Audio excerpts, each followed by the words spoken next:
Once upon a time, a family of ghosts lived in a very old castle located on a small rocky island in the Irish Sea. The family was Dad, Mom, and a baby boy.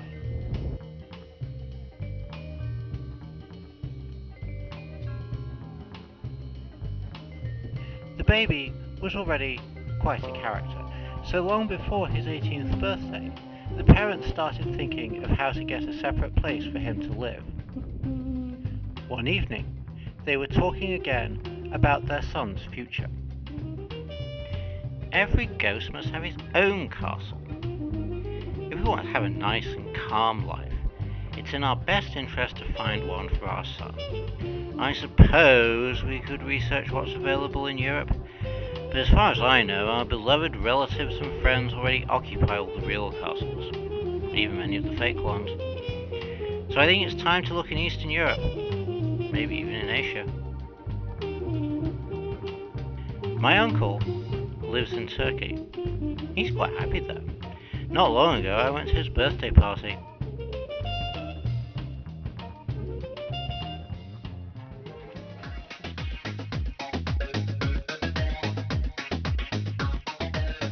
It was wonderful. 1001 nights of dancing.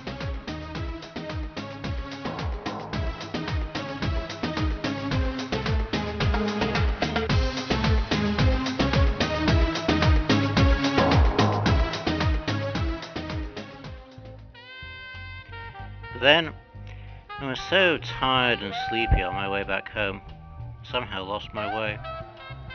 I was flying over some beautiful city. At first, I thought it must be Venice because of all of the islands and small rivers and hundreds of bridges and castles.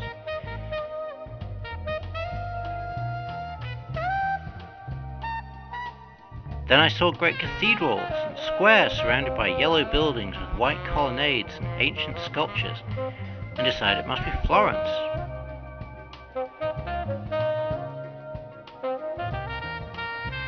Then it seemed to me I was flying over Versailles.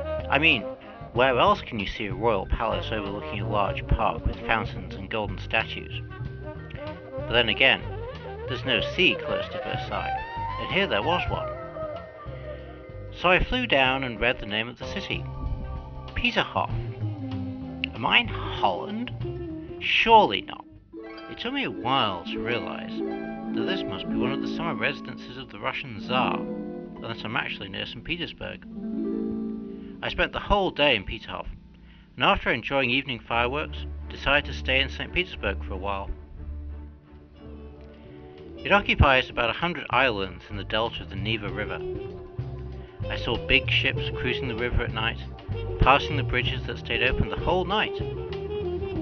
I remembered that the city was built as a window to Europe 3 centuries ago. Many famous European architects were invited to work there. That's probably why the city has a German-sounding name, looks like a French or Italian capital, but stays Russian in its soul. I flew around, found many palaces and old buildings. St. Paul Fortress, the Kazan Cathedral, the Winter Palace, many others. Each of them would be a perfect residence for even the most demanding ghost. Most of all, I love the St. Isaac Cathedral. It's the highest building in the center of the city, and its walls are made of old dark stone. Old dark walls with paintings, narrow passages, and secluded places create the feeling that it was built for a ghost. Still, it's very elegant, and has beautiful sculptures on its 4 towers. You better see it yourself. I flew up the narrow vintage stairs to the very top, and enjoyed the view of this magnificent city.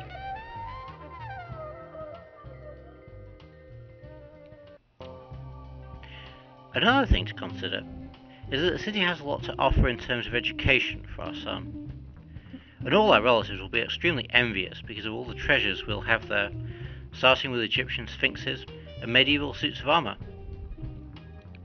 By the way, one of my grandfather's suits of armour sits in the Hermitage collection. I forgot to tell him the news, but it'll make him very happy when he finds out. How did it happen? Did Russians steal his suit? No, of course not. Catherine the Great started the famous Hermitage collection in 1764. She bought the armour and many other things 243 years ago. Then every Tsar followed this tradition.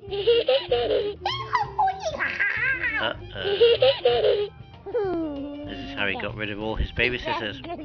We better hurry with our decision. I don't think I can handle this behaviour much longer.